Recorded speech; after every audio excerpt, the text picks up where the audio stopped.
Меня зовут Инна Волод, и вы смотрите мой кулинарный канал Compass Kitchen. Сегодня с вами мы будем готовить тофники. Что такое тофники? Это как сырники, только не из творога, а из тофу. Почему я стала их готовить? Потому что в Америке, можно сказать, что нет такого продукта, как творог.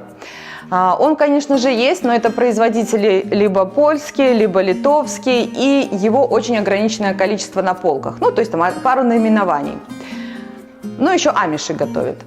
Но это, скажу вам честно, дороговато. Пачка, которая грамм 500, может быть, стоит $5-6. И есть тофу, у которого 540 грамм в этой упаковке, вот именно в этой 539 грамм. И стоит она $1,5. Ну, скажите же, дешевле. Вот, плюс этот рецепт будет хорош для вегетарианцев и для людей, которые, например, решили поститься. Потому что здесь всего лишь тофу, мука и банан. Все, никаких яиц, никакой молочки. Все очень элементарно просто.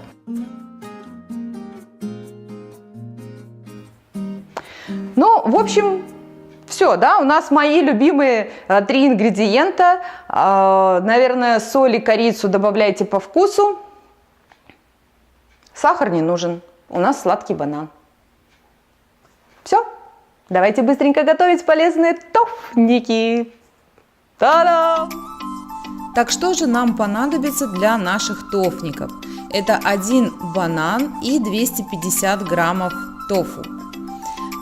Корицу и соль мы добавляем по вкусу, ну это где-то может быть там щепотка соли и там чайная ложка, 2 чайные ложки корицы, то есть как вам нравится. Можете добавить какие-то любые свои вкусняшки, там семена какие-то, кунжут или еще что-то. Все это мы взбиваем в блендере, и у нас получается такая жидковатая масса, но вы не переживайте, потому что когда добавите муку, она станет довольно-таки плотной. У меня сегодня микс из 2 видов муки. Это кокосовая мука, вот, и банановая мука. Но это не принципиально, муку можно добавлять любую. Я просто каждый раз экспериментирую с разным видом муки. Все, наша масса готова. Осталось только жарить наши тофники. Я их жарю на кокосовом масле. И с одной порции тофу у меня получилось 6 тофников. Это довольно-таки сытно. Пока жарится наша вторая партия тофников, наверное, давайте заварим кофе к нашему вкусному завтраку.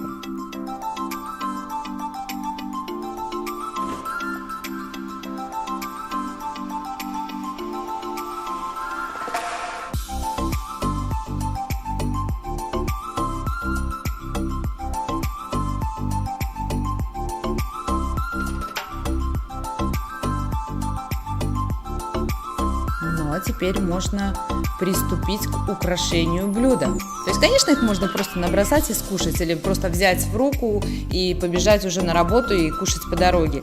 Это не важно. Но если у вас есть время, то почему бы завтрак не оформить красиво? Я в данном случае подаю его с йогуртом и с замороженными ягодами, которые уже, конечно, немножко разморозились.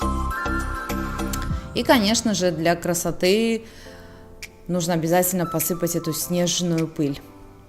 Все, наш завтрак готов. Осталось только насладиться этим вкусным, полезным завтраком. Спасибо, что вы были со мной. Подписывайтесь на мой канал, ставьте лайки. До новых встреч!